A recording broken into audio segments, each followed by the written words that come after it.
RTR, and today we're going to look at replacing this USB module.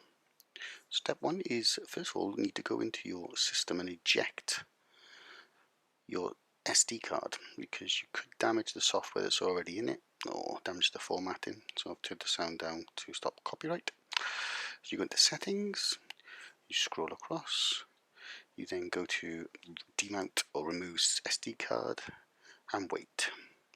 As you can see, now safe to do so. Then you literally push down and it'll pop out. Keep it very safe. These can be expensive to replace, although some people do copy it. And I just thought I'd pop it out for you to have a look at, just to see, and maybe grab a code off of it as well if you wanted to order one. Genuine, very good. Let's pop that in there out of the way. So the next thing to do is we need to actually move the media pod itself, and as you can see, the USB element in it is damaged. Don't do what I did. You don't need to remove this this Torx bolt, but the reason why I needed it was, as you can see on the clock and on the digital clock there, the time's actually wrong, and there should be numbers up on the display screen, but you need an active USB port to upload the new update. So this is why I'm changing it. Now I thought I'd try and get into it by prising it up, because when I bought the car from the dealer, they'd already popped it out and they hadn't got anything unscrewed. So I've tried a couple of tools here, and the best one seemed to be this very well used, very useful little electrician's screwdriver, and it did just pop right up. So I'll pull it out for you to have a closer look. So as you can see, there again is the damage. It's been well and truly mangled. But here's the new one, nice and shiny and clean, and you can see the difference. It's quite dramatic, but it's a genuine part. The dealer supplied it, so kudos to them for sticking to their word. So I thought I'd just give you a look, and there's the little lugs there, look, that sit in the receiver when it clips in. Now here are the actual connections, so we've got to disconnect the cables now, and these look tricky.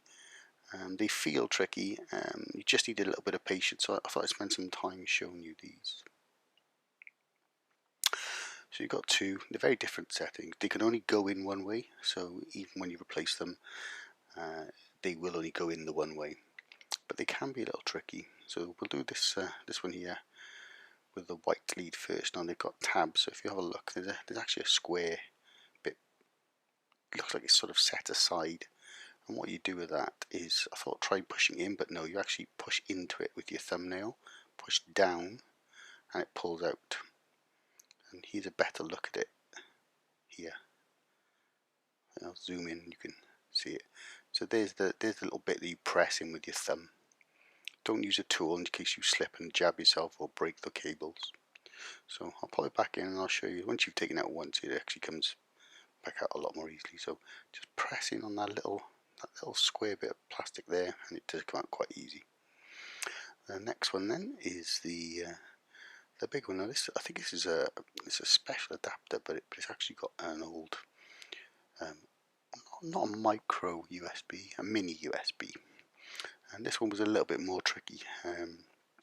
So again, it's got that square bit there, which I got my thumb on now, and you had to just press down on it. So you have a little look at it. There, it's that bit there. So have a little look. Yeah, see, it's a mini USB. Very strange, very strange. So you just reinstall the pod now. So there's the old one out. Have a good old look at it, and the ports. And there's a code number there if you wanted to pause and grab it. And that's where it actually goes into. But to reinstall it, just do the reverse of taking the cables out, pop them back in, push it into the slot. Remember the orientation of which way the slot was when it came out. So the USB is on the passenger side in the UK, and the SD card slot is on the driver's side. So here it is with the USB cable plugged in, connected to my phone, showing the music playing on the display and also the screen. Cup of tea time.